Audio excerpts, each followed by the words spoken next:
And I said, I misspoke. Director of Organizing, I could use one. Thank you. Okay, I think we all can at some time. So Rod, would you like to begin? Yes, I will. And then, go ahead, Kim. I have the PowerPoint, but I didn't know if you wanted to introduce yourself first, or should I put it up now? Why don't you put it up and then I can introduce myself. Sure. Um, It says the host disabled me from sharing the screen. I don't know if there's a permission for me to be able to share. Rosa? You can give him permission to share, right?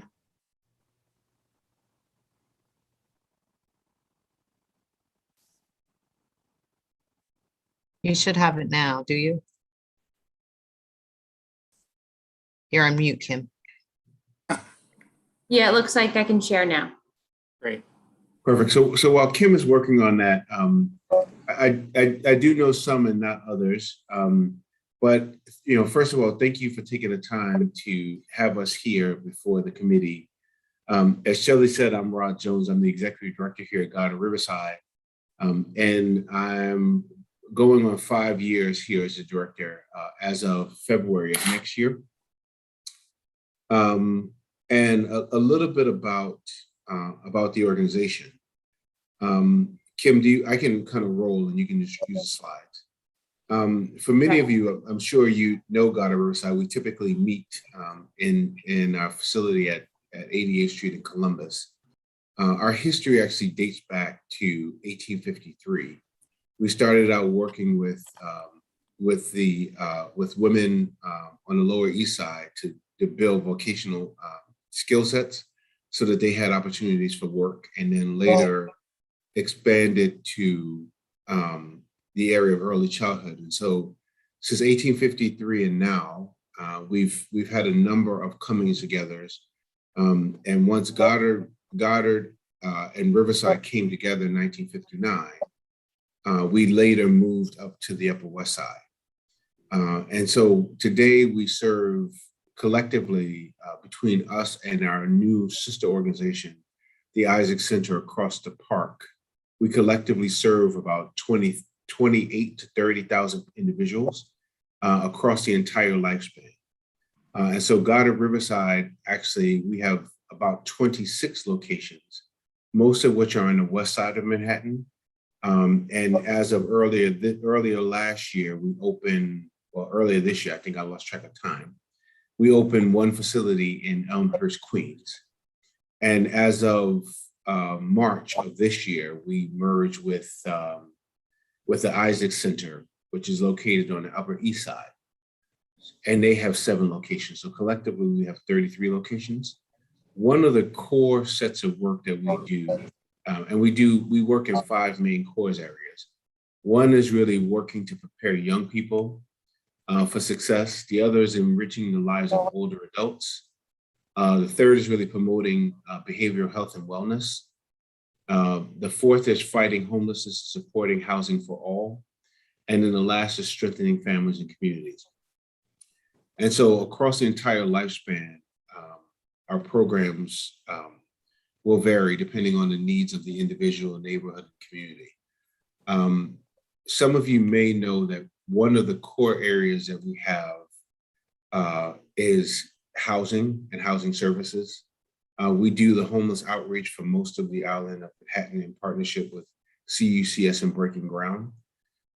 We have a number of supportive housing buildings. Collectively, we have just over 600 units between affordable housing for seniors and permanent supportive housing for formerly unhoused individuals. And so that's Goddard in a nutshell. Can I answer questions before Kim jumps in?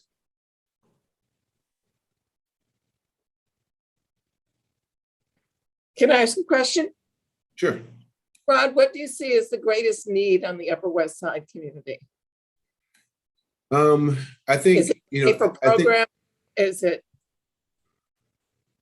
Yeah, so Roberta, I think if you just simply look at demographics, Manhattan is not experiencing the same level of growth in terms of young people as it is people aging in place.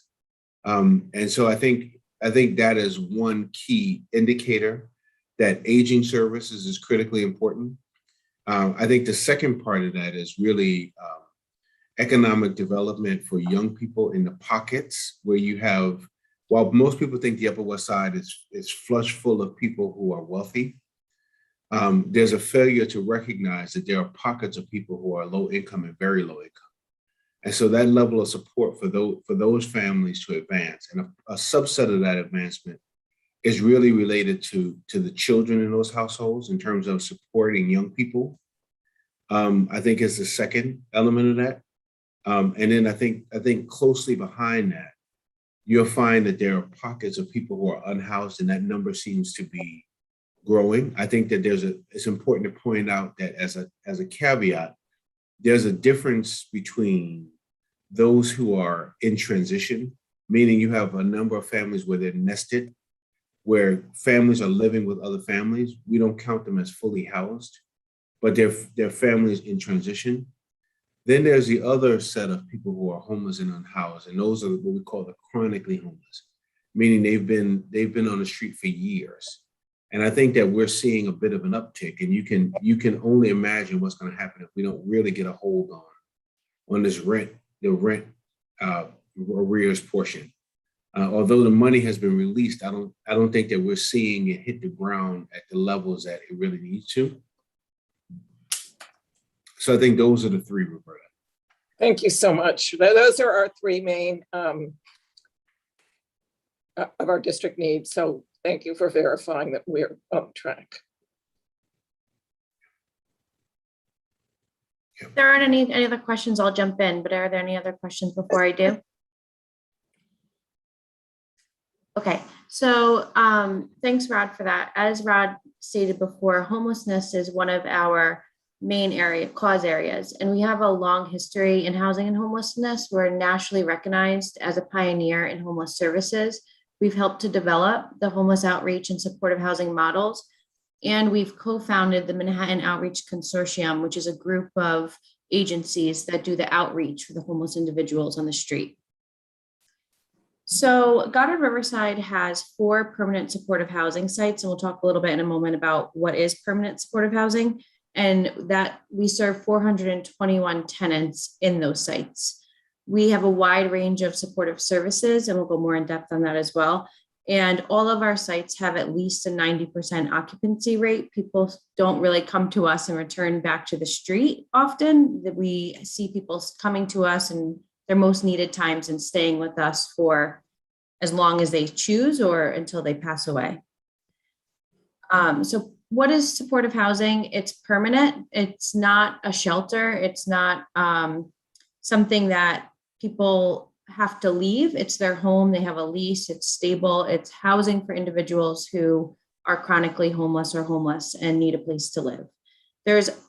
It's supportive, so it builds in the supports for people to be successful. We have a wide range of medical and other different types of supportive needs, including community engagement and groups and activities, meals programs, wellness, recreation.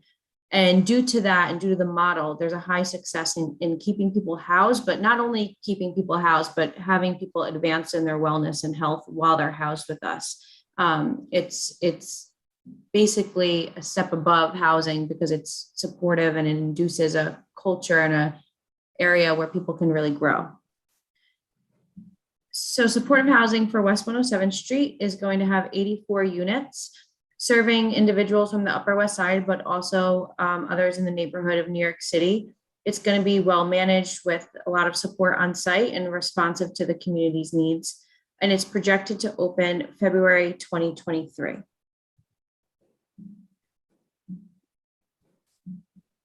Does anyone have any questions?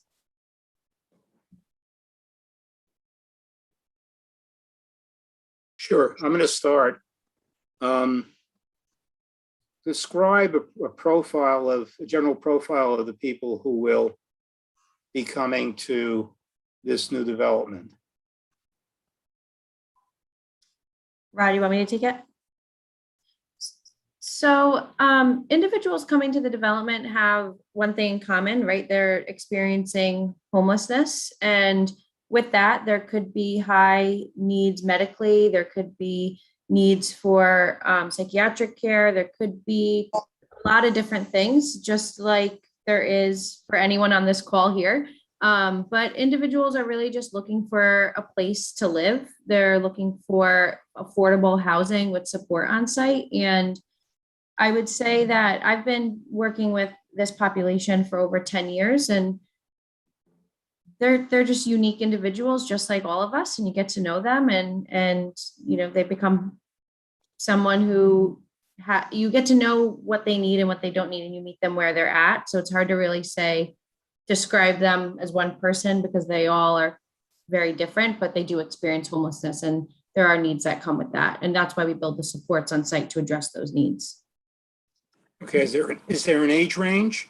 Is there a, 18 any and other over. type of guidelines? You have to be 18 or over to be housed with us. Just single adults or single? Yep, just single adults. And that's what all of our other housing units are as well. Male or female? Both. Mix, Both. both. I have a question, Shadi. Go ahead, please, Robert. Robert, And then speak. that Madge. Hi, Ms. Wing. Hi. The old model for supportive housing, and so I'm going back to the 90s and so on. In supportive housing, the tenant, the community residential tenant, was required to be part of a day treatment program. Right. Is that a feature still? So back then it was called housing readiness model. And that was the model that you had to be engaged in certain programming, such as a day program, seeing a psychiatrist, linked to a primary care. All those things had to be in place first. What they found is that those were barriers to getting people housed, and people wouldn't come inside because of those factors. And really, you need to build a relationship with someone and get them to trust you. So they switched to something called housing first. So the city practices the idea that you house people and then you build the supports and work with them on the day programs or whatever they might need while they're housed. So it's not that it's a requirement, but it will be available, offered, encouraged, and there'll be a more, they'll have someone, a case manager, who can walk them through all of those systems and services while they're housed with us. Just another moment, just for my clarity, that the applicant you had the different tiers. You had the intensive, then you had intensive, so on. Of course, on top, you had the support TED that required no supervision. They were tied to the program in the event they had a need. They had regular jobs. I had a physicist as a client. I had a linguist. Yeah. And they would reach a certain point where they stress out, and they have to reconnect with you programmatically. But the supportive, you were taught before you were granted the right to live in supportive, which was shared apartments. The supportive living at the time, you were not on your own. You had a roommate for very good reason. They keep an eye on each other, and you support each other. Mm-hmm. But the day treatment component was predated the admission to the supported living. It wasn't an option, and it was very, very important. And we had a guest several meetings ago, I forget which committee, it was the door, as a matter of fact, and the leader, the head of that program, she described the day treatment programs that were being reactivated.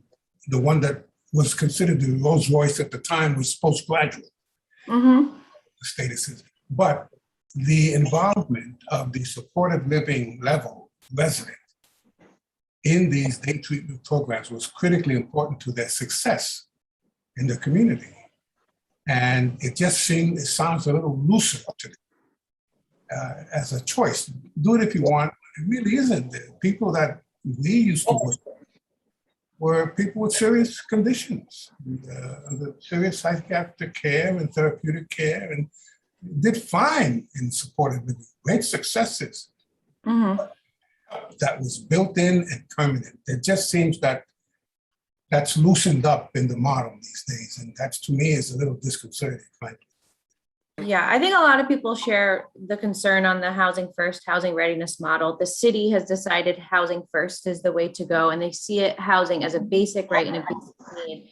But with the model that we practice, we have like day programming on site. And Goddard also has a clubhouse. We have plenty of places that we can refer people to, and we'll not just refer, we'll help them get there. We'll make sure they go. Well, if they don't want to go, we'll figure out why. But on site, we have groups, we have a harm reduction specialist, we have a doctor, we will have a bunch of different services right on site. So I hear you on the looseness that it is. I think it's a different way of looking at housing as a right as opposed to putting the barriers. And I think there's a lot of conversation around that topic that can happen. But with that said, regardless, we will have programming right there on site. People will be checking on these individuals ongoing on a weekly basis, daily basis. They have a one-on-one case manager that'll help them navigate all the systems, because it also can be difficult to get people to go to these things.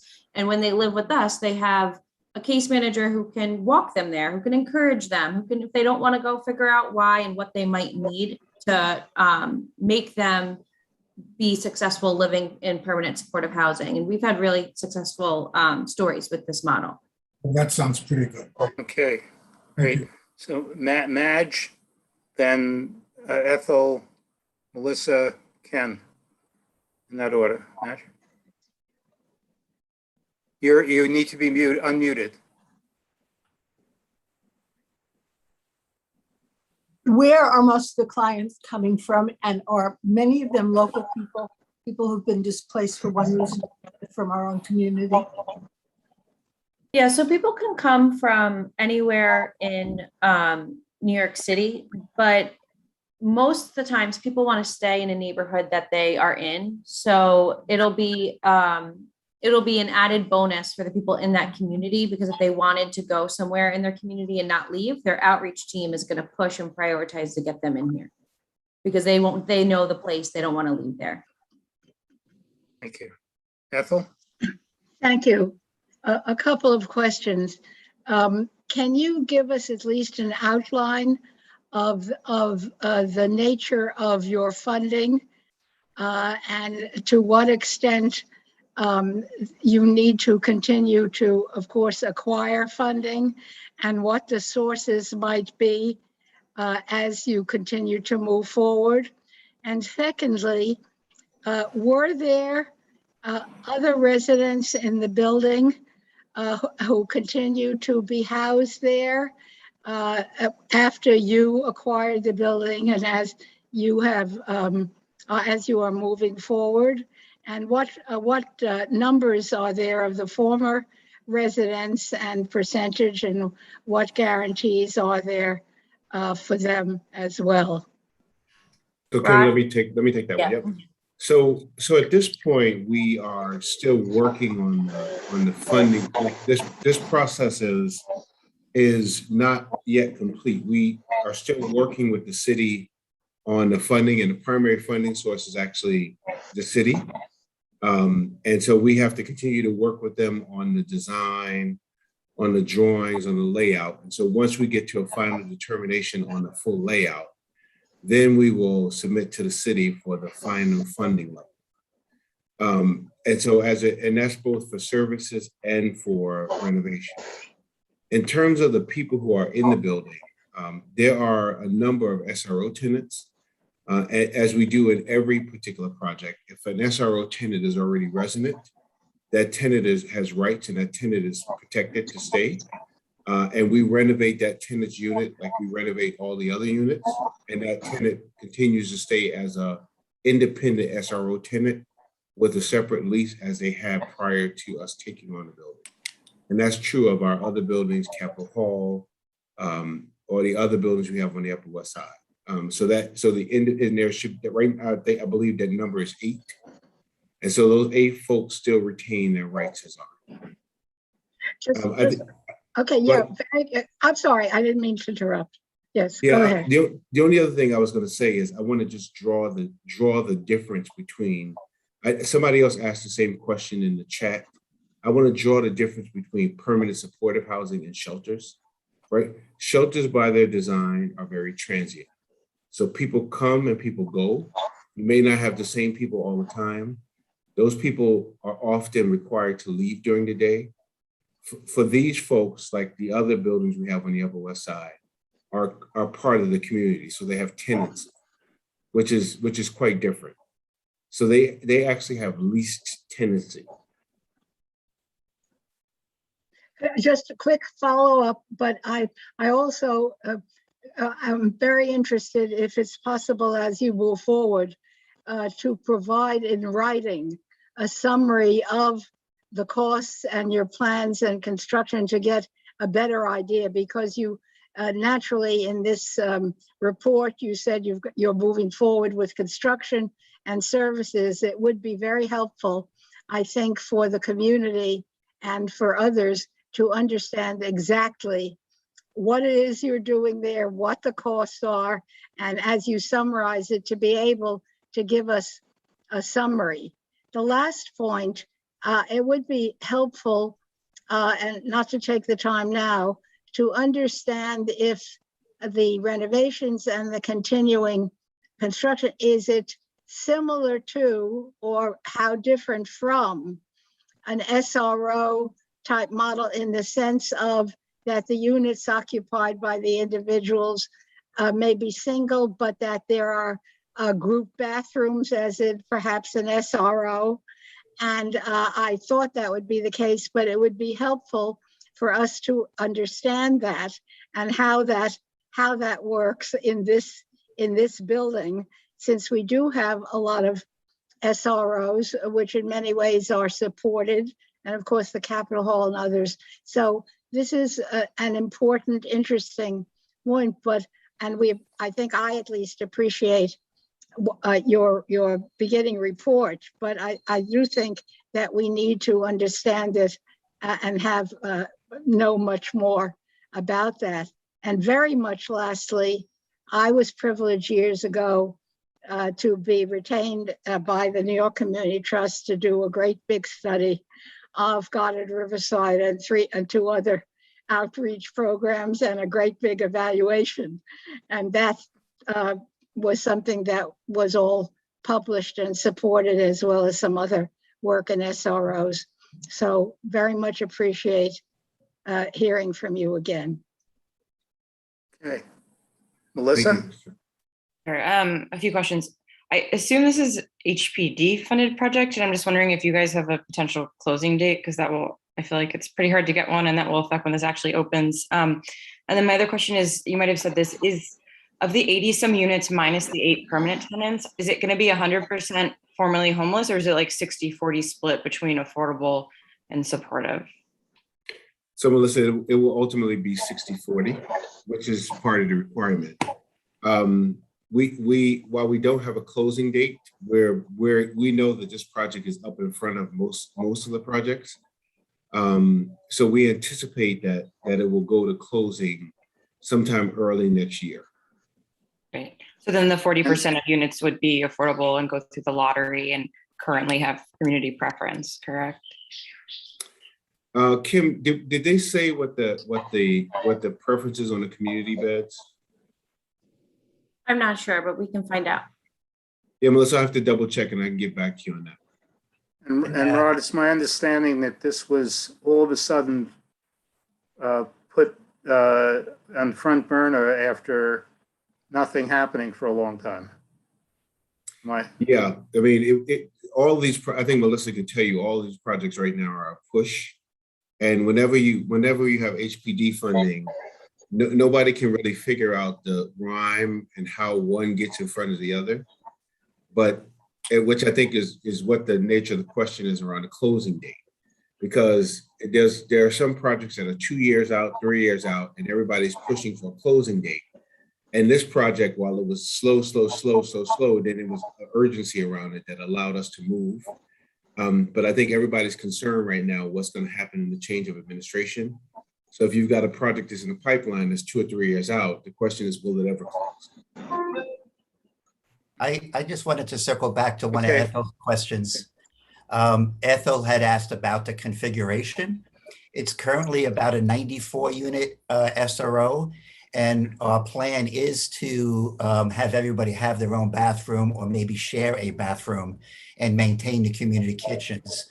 So there will be a reduction in number of units down to about 84.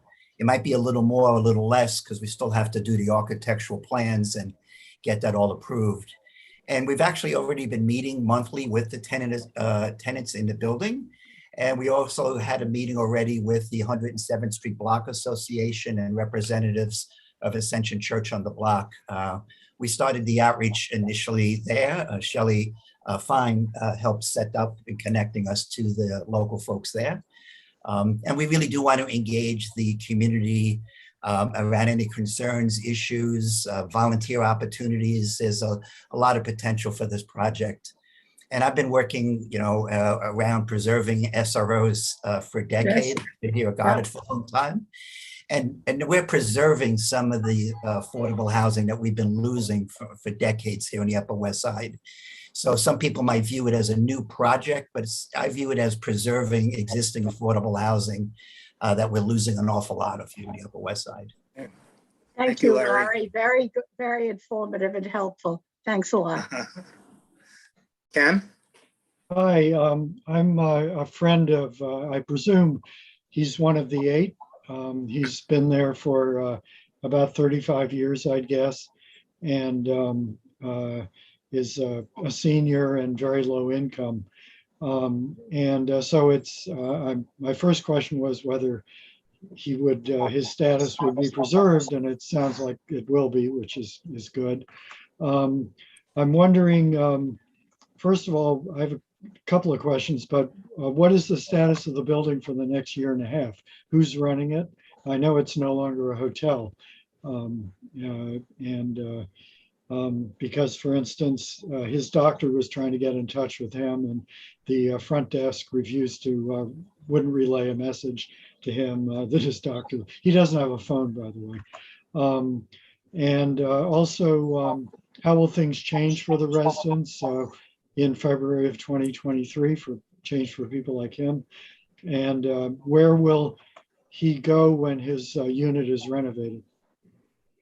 Yep. So Ken, again, he still retains his rights. And the reality is that we are required to keep the service level that a person already had in the SRO. And so right now we have a management company managing the building in the interim time, which is Wavecrest. And so we also stay, I'm actively, in addition to Wavecrest managing the building, there are a couple of us who are actively part of monitoring what goes on at that building. Both Kim on the program side and then Casey Kimbrough, who's on the facility side. And then we actually have one of the 8 who also notifies us if something goes wrong and it's not resolved quickly. And so we have a pretty good watch on making sure that the people who are there are treated well. During the renovation, because a number of the units are vacant, we will do what's called a renovation in place.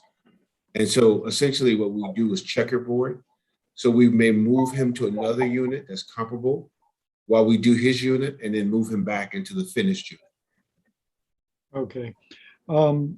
And, not to, dwell too long on his personal issue, but this matter of, since he doesn't have a phone, it's very important that when it was a hotel, the front desk would relay messages. Is that something that's of concern to you? Should that be happening, or is that something? Well, because we're not a hotel, we have not set that up. And this is the first time I'm hearing of it. So that's actually good that you're saying it to me. Okay. What we will need to do, which is really what should be done properly, is given his age, we really should have somebody work with him on a service plan so that he can get permanent phone service, because he's of an age where he can actually have reduced or no-cost phone service. And he certainly shouldn't be home without one. Okay. So Is there if you, Hey, may I Yeah, if you- suggest our new program on the west side, Search and Save? Might be a That's good another. project for them and good for him. Is there someone I could talk to offline at Goddard about this? Yep, You can if talk want to me.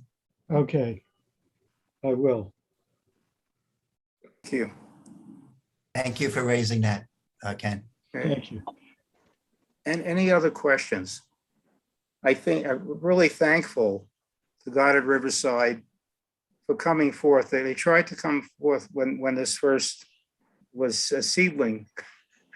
But when the meetings never happened. And now it seems to have grown and developed well. And that you're sharing with us, even though it's not required, okay? And that you reached out to the Tenants Association, local people and agencies, I think speaks well for the potential for this success in the future. The big issue has been, why don't the people know what's going on? Why is there no transparency? All the questions that people have that are unanswered because there's no opportunity like the one you afforded us to not only hear, but also to ask questions. And we deeply appreciate it. Vive la différence. Okay. Now, I know that some people are only going to remain on for this. We're going to move on to district needs and budget priorities. Everyone's welcome to stay. And so I'll give everybody a minute to breathe. And on behalf of all of us, thank you, Rod. Thank you, Kimberly. Thank you, Larry. thank you all for having us. Thank you. Thank you. Okay. Thank you so much. This is very helpful. Thank you. Good night. Okay. Good night. Good night. Shelley, I'm gonna share the screen. Sure. Mhm.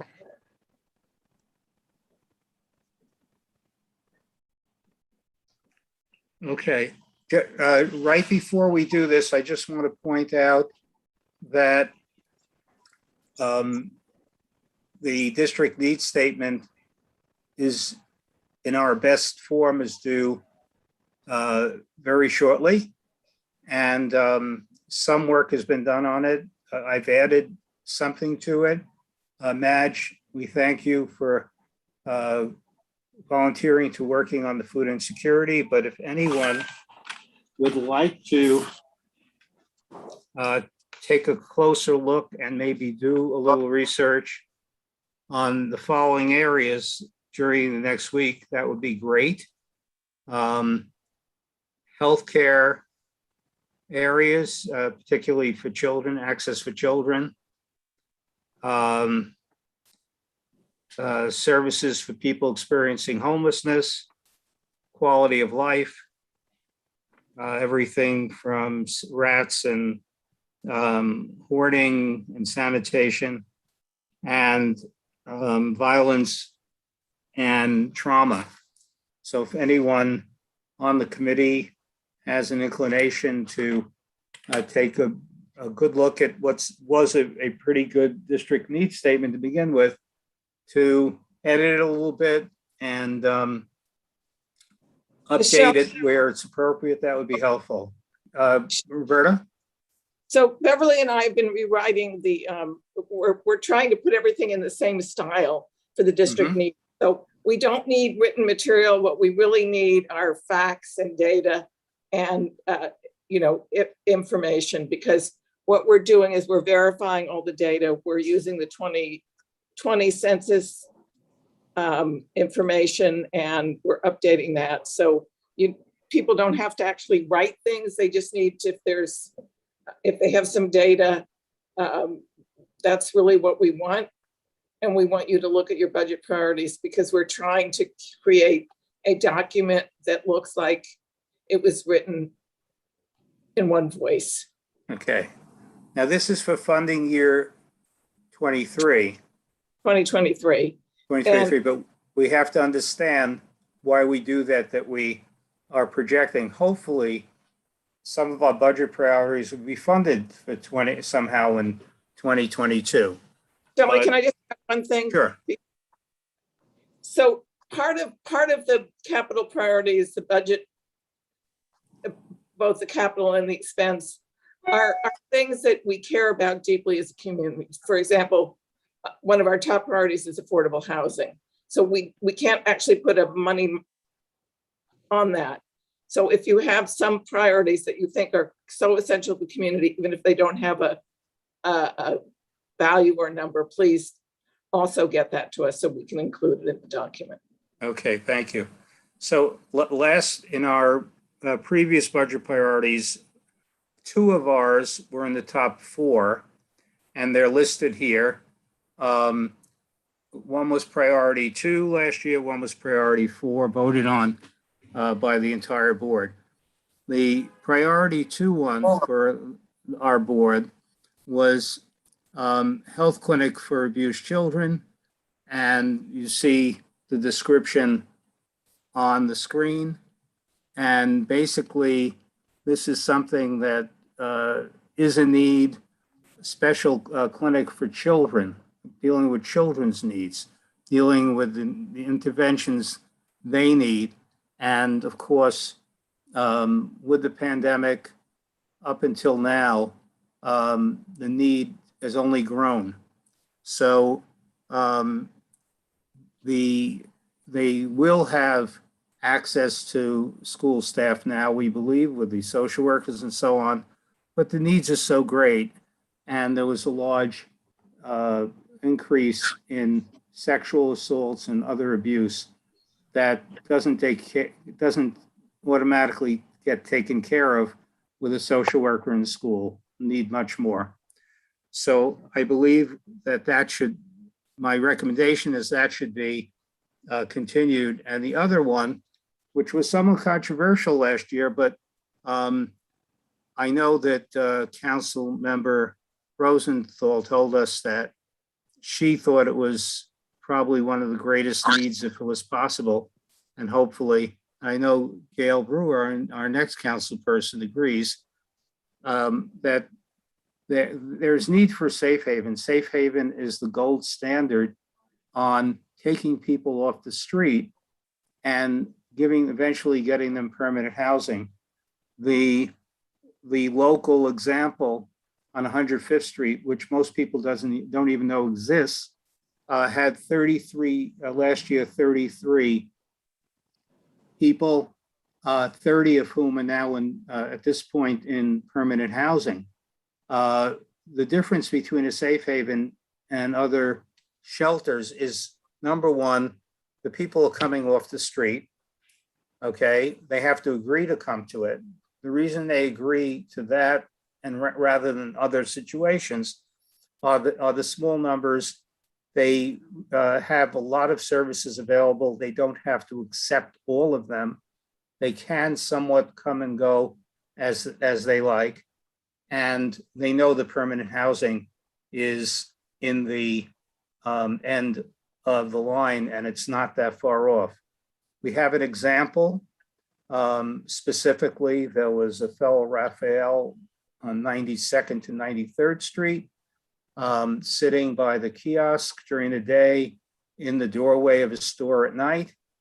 And Manhattan Outreach, we contacted them, and Manhattan Outreach came. He was always in the same place, so they were able to meet him and so on.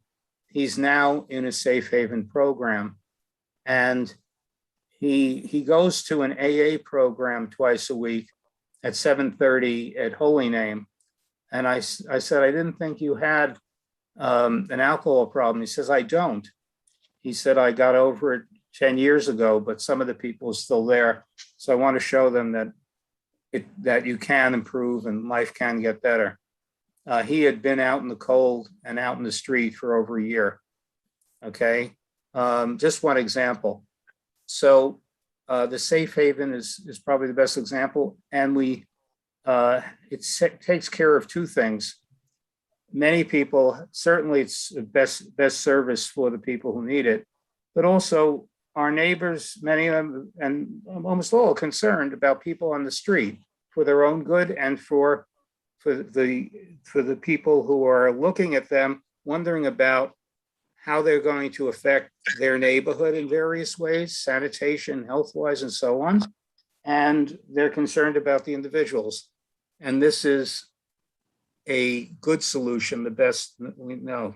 So we have two capital budget priority recommendations, and we can recommend two. So the only question is, what are we going to recommend as number one? And what are we going to recommend as number two? This is for the capital budget. Any opinions? Madge? Just a question, Shelley. Is Ryan Center, is there anything there that could be expanded into this health clinic? Does anything exist already that could be enlarged? The idea here is to have a unique center for children and children's needs. And Ryan, serves children, certainly, but not in the depth that they needed. There's a lot of counseling needed, a lot of examination of children. We will get to it a little later. How do you know a child has been abused physically, sexually, or otherwise? There's very few medical situations in New York City where children come in for a routine or for specific medical or orthopedic thing, where there's any examination that might uncover anything but marks on the arm or something obvious. And a clinic that specializes in children is sorely needed, and needs to be separate. Shelley? Yeah. So I think it's very important because we have children that have lived for 18 months through the pandemic. And even now when they're back in school are going to have all sorts of problems. So it just seems to me like this is a very specific need for children in the community. Okay. Any other opinions on number one, number two for our recommendation? Audrey? Sorry, took me a minute to unmute. I agree. I think as important as both of these are, we have to always care for children. So Okay. I'm not disputing the importance of the safe haven, but if you have to make a Sure. choice between an adult and a child, I always pick the child. Well, you can recommend both. It's just the order. Yeah, number one would be the health clinic for the abused children, in my opinion.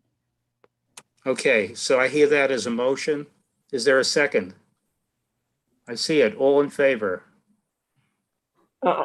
Aye. Robert? I'm in favor. Okay. I'm in Okay, favor. good. And non-committee board members? Aye. Okay, 3. Okay. Anybody abstaining or voting no? Okay. It's very good. Now, let's take. And may I add take along the same line, and not Yes. a form of an amendment, but for us to consider, if we are able to move this idea forward, that it's very important the linkage, because emergency room staff and nursing staff and medical staff, they're trained for this and they do quite a good job. But it's a question of maybe we could fold in a feature in the idea of the clinic as a liaison to the emergency rooms in the area, where on a regular basis that reporting is submitted to a clearinghouse that the clinic would have access to, so that we're on top of the incidents and the type of markings that these children come in with, But what can happen is that when you set up a separate structure, the one is not communicating with the other. Mhm. And that, the whole purpose of, at least in the aggregate, falls flat because we don't know what's happening at Sinai, what's happening at the other clinic, what's happening in the other ER. And these abuse issues are, endemic to all of us, to everything. Mhm. So that linkage feature, I would ask you to write that in, and if at the appropriate time, if you like, I'd be happy to write that once we get the approval Mhm. and required to flesh out the way it would work. But I No. think for the budget request, we just keep it very simple. So Yeah. you do whatever you want later on, but for right now, budget requests are really quite simple. But I think the issue is, if we're gonna put it as a priority and it becomes a priority, we should advocate for it. Yeah, Okay? And that's what you- do that follow-up. That's when you do the follow-up. Okay.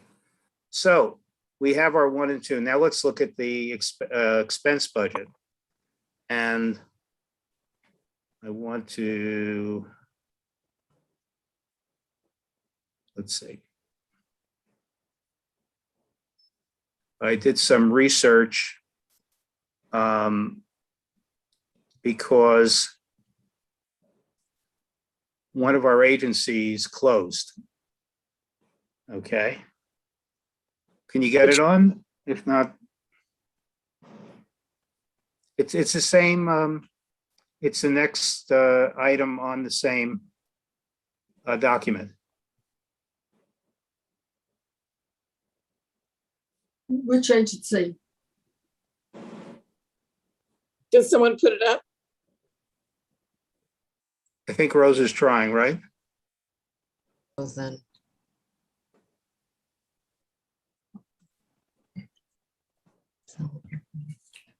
Well, while she's trying, I'm going to just introduce the new one. Our priority, in fact, number one priority was one of our items last year.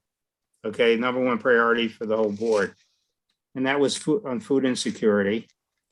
And certainly we've learned over the past year how insecure it is. And even after the early part of the pandemic, it hasn't improved very much. And new food programs, some have expired, in fact, today, and others are going to have to be continued and developed. But I just want to focus on the second one. I did some research.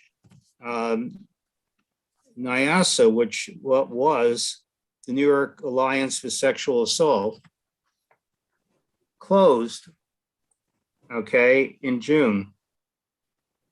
And they were the agency that was funded by the city for the SAFE program, the Safe Treatment Program. We can't see the expense priorities. We can only see the capital. Scroll up. Yeah, it's the second one.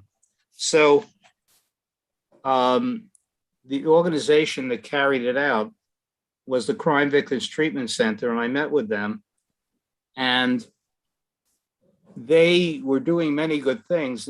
They were actually conducting the program, but they didn't get the funding.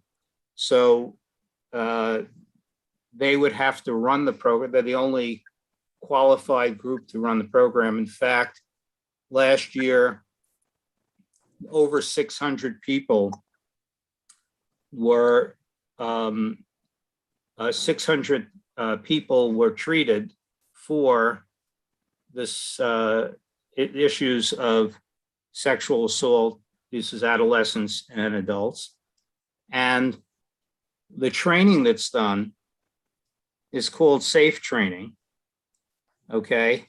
And it is necessary to train the examiners. Now, who are the examiners? Nurses, all kinds of medical professionals of all levels. And the issue is do they know what to look for with assault survivors? And they need knowledge, and they are using the most sophisticated tools and strategies available, including DNA, in the country today. And in fact, they have a unique aspect to their training where there is an actual clinical session that utilizes gynecological teaching associates who offer live clinical examinations. So the funding for this of Crime Victims Treatment Center to administer this and provide the services, without it, adolescents and adults will have to be fortunate if the right people are on that day who had the training. And of course, there's review training and additional training. So given the spike during the pandemic in these sexual assaults and abuse, I felt that this was something that we should move up on the list in our recommendations. The other things that we have had, our priority 2 for the board was our number 2 last year, which was mental health training. And at that point, students did not have access to school staff and caseworkers and so on, but not all mental health is going to be done in school. Try to imagine a social worker with a caseload of 50. Okay, how much treatment is a child going to get? But referral for support for community-based mental health is very important. The problem is that training is needed in mental health training for children. It seems that children get the short end of the stick on a whole bunch of physical and mental health issues that face them. And I sent everybody the budget priorities, okay? I could read them off, but I just want to check with Roberta. We're supposed to recommend 2 or 3 at most? Well, here's the thing. Or more. So here's the thing. Our 3 top priorities for the community board are affordable housing, education and services for children. And our 3rd was always seniors, but I think this year it needs to be affordable housing because 25% of our population is food insecure. And it's going to go up when the mandates for housing is removed and people lose their housing. So we can include that in our three primary things. This year we're going to have 20 items in expense priorities and 20 items in capital, but we're also going to include whatever else you want. And that's going to go specifically to the agencies. So knowing that, I think you have to just come to the public hearing at 5 o'clock on the 30th and also to steering at 6:30 on the 30th and discuss this. It's obviously some of the NYCHA things, some of your things, some of the playgrounds, but these are all very important. These are issues that, if you're hungry, you can't go to school and learn. Okay, so yes, so health. Our food insecurity was number 1 for the board last year. Our mental health was number 2. Number 2 last year. Our supportive housing was number 7. Homeless outreach was 8. And then technology,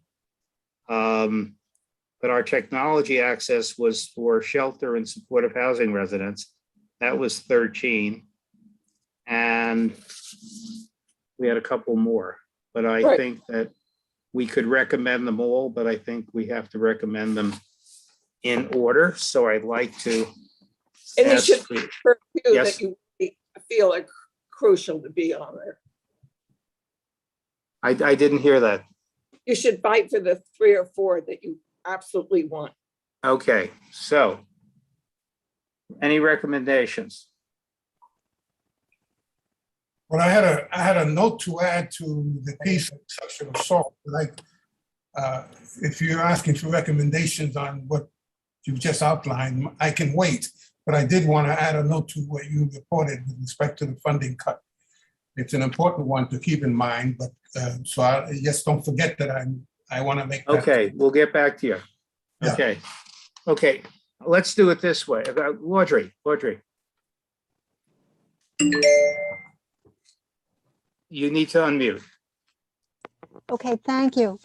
All of these are extremely important. However, to me, food insecurity is number 1. Supportive housing is number 2. Homeless outreach is number 3. And the others can, follow. So Okay. I'm just giving my opinion, Okay, although I recognize that all of them are critically important. okay. Any other ideas? But I don't think that at any point we should allow affordable housing to slide down the list. Affordable housing is always our number 1. Yeah. So that when we do our whole outline, it's always affordable housing. So I don't think you need to worry about that. Any other suggestions? Suggestions for number, for 1, 2, or 3, or for number 4 or 5?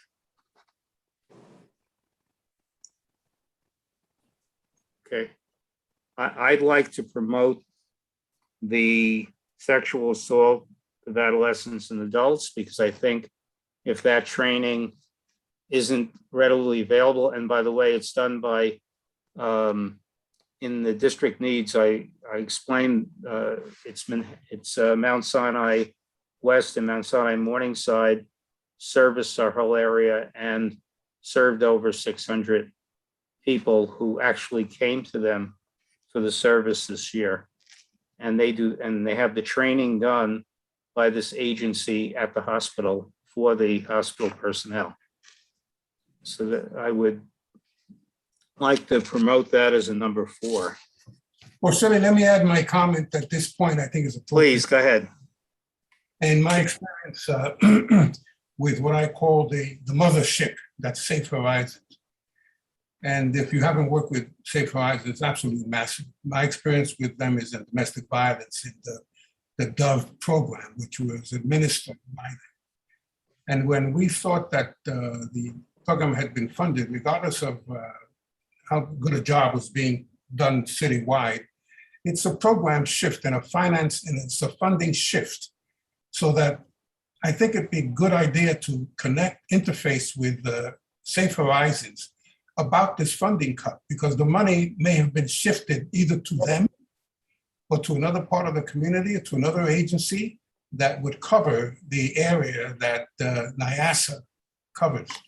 So Okay, very wise to interface with Safe Horizon at the top level and find out where that money went, because I have an answer for you. There you go ahead. Okay, it wasn't given to the agency that does the training. Okay, so it's someplace. Yeah. And hasn't been distributed for the purpose that it was. Maybe it hasn't been used, hopefully, but it hasn't been switched, and the city council will not make that switch now. We would have to promote the agency, which is the Crime Victims Treatment Center, as the recipient of the funds for that purpose. That's why I think we have to have it as a high priority, because it could get lost. I fully support that, but I really want us to interface with Safer Mhm.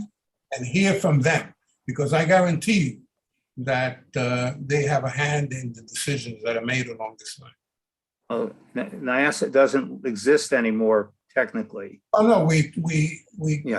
contact Safe Horizon and say, this is where we're surprised and alarmed by this decision, and we have to make a recommendation, and it would be helpful to know Mhm. Verizon's position on this money and program, and we'll get an answer. Okay, I hope we can. You're the Thank boss. you. You Thank vote. you. Shelley, I just wanted to let you know there were some hands up in the community. I Sure. don't see them up now, but some people might want to comment from the community. Sure, certainly.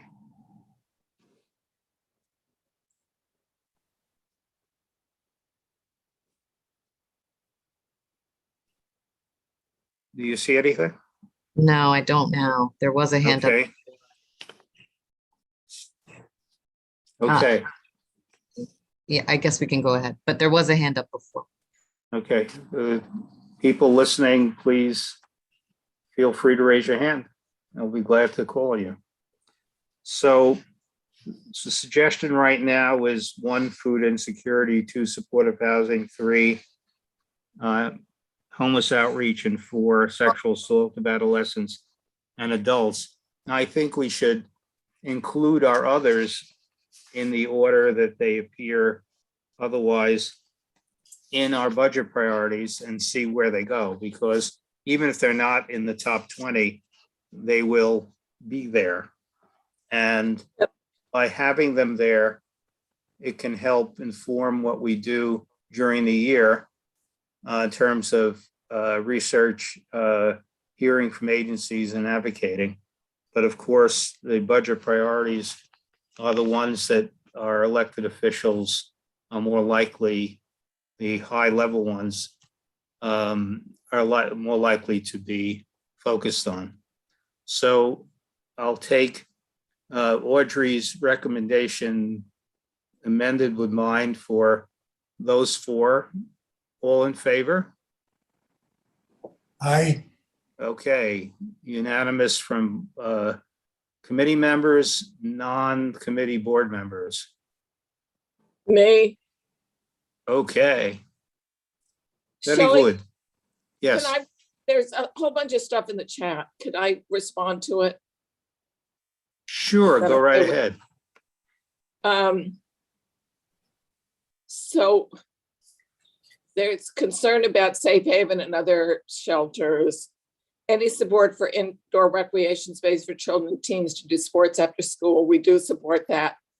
And businesses, sadly, many substance abusers begin shoplifting crime in the neighborhood, and that is being addressed. Is there any way to hone in specifically on what affordable housing on Upper West Side actually means? Yes, we are putting that in the DNS this year. Mental health number, most of homeless population of untreated illness, and I think we're treating that. What's being done to help NYCHA? I think we're working on that.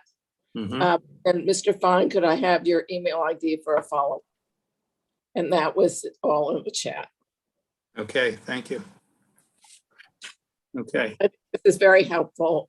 Thank you, Shelley, for doing a great job. okay, thank you. And for coming and all the hard work I know you're doing with others. Beverly, Mark, who else is involved? Beverly and I have been trying to put everything into the same, it's not been easy because we've tried to put everything into, so it looks like one document with one voice. And, Mhm. you know, when more than 2 people write something, it's always. Sure, it's a very difficult job, but we appreciate your work. And You're kind of including, but this has really been Roberta's work from start to finish. terrific, terrific. Beverly has been amazing. And we hope to have a readable document that easily shows what our major concerns are, so that and we're also going to put stuff into Excel spreadsheets so that going forward, Shelley, you can track So where you have the mental health stuff, Mm-hmm.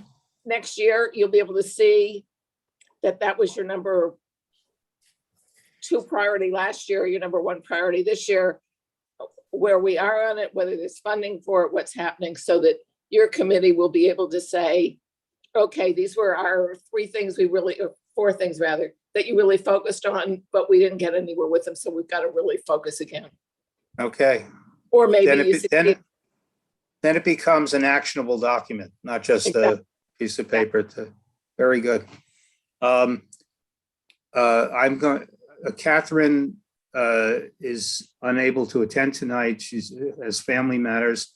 I don't know if she'll be at the steering, but I will advocate strongly, and anyone's welcome to be there for our priorities, because I think our priorities, as in the past, will be the board's priorities too, high up. So the hearing is 5 p.m. on the 30th, followed by 6:30 steering committee, where we will vote on Mm-hmm. where the priorities are, and then it will go to the full board in October, and the full board will have a chance to vote on the top Great. 20 capital and top 20 for expense, and then everything else that you want will go in a document to the specific agencies that are dealing with the issues that you're concerned about. Okay. Okay, last but not least, we want to plan for the next few meetings. Okay, and if anyone has a area where they would like to see us focus, speak up now. I won't say forever hold your peace, but speak up now.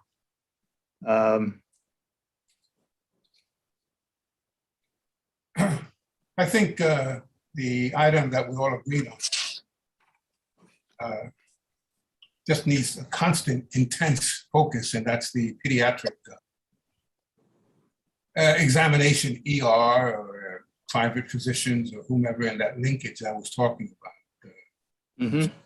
Talking about that, develop the idea, concretize it, materialize it, and write it into everything that we're proposing. As you've already agreed, but that's a very dear subject to me, and I just it's important. So let's so that's where my focus. I would like to focus on that. Okay, great. Madge? We've talked to the pediatric researchers at don't forget, we've talked to 4 or 5 years ago. We've talked to the pediatric research team at St. Luke's. Right. And so, you know, there is a background that we can work on. Okay, thank you. Madge, you're unmute, please. A question for Robert. Could he get somebody from St. Luke's or from outside to come and speak with us again? No, yeah. You recall when they visited us some years ago, about 4 years ago, and I had followed up with them and the whole thing, and things get lost. I have contacts at Mount Sinai and at St. Luke's, so just call me and I'll make the arrangements. Well, I guess that answers your question, Matt, regardless of what you say. Okay, Matt, so maybe I'll do something. Thank you. I'm really glad to help. That'll be fine. That'll be Okay. Any other areas? Asthma is still an important issue, and I think it would be helpful. Asthma. And I think it would be very helpful. Some of our schools, some of our underperforming schools, I know it's more of a YL issue, but it's also a health issue, are having, you know, a greater amount of asthma. So it might be an issue you want to look at. Mm-hmm. Okay, good suggestion. Thank you. Any other area? Of course, we can always focus on our priority areas. Okay, and develop it. So we have a couple of things. We'll see who we can get. We're not meeting till the end of October. So we got some breathing time. And speaking of asthma. Oh, Shelley. I'm incorrigible. What can I tell you? Both, Maybe, both my granddaughters got asthma because of 9/11. Because they live in a town where they were born. One was born in 2000, one was born in 2004, and they were in a zone where there was a lot of. So there are probably other issues too. I mean, you might want to contact somebody at Ryan and see what some of the issues that they're dealing with on the Upper West Side. Okay. Anyone has any other suggestions, please email, call, text, whatever you prefer.